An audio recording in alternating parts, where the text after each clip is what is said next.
Welcome to Dig Safely New York, the link between you and underground utility companies.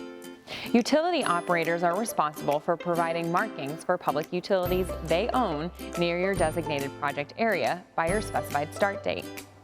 Here's the color of the paint and flags that could be near your project area and what they mean.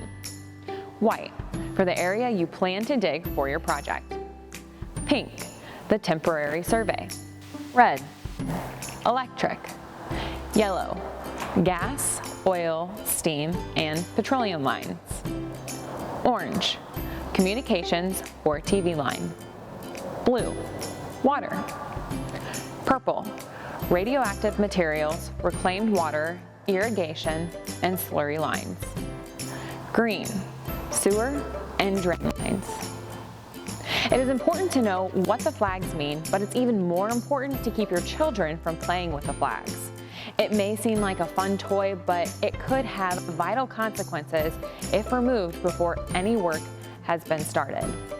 It's also good to remember that not all utilities will be marked on your property, as some utilities are owned by the property owner, you, not the utility company. Watch the private services video to learn more about private utilities. If you have any questions, you can reach out to your local field representative, visit our YouTube channel, and subscribe for more homeowner tips.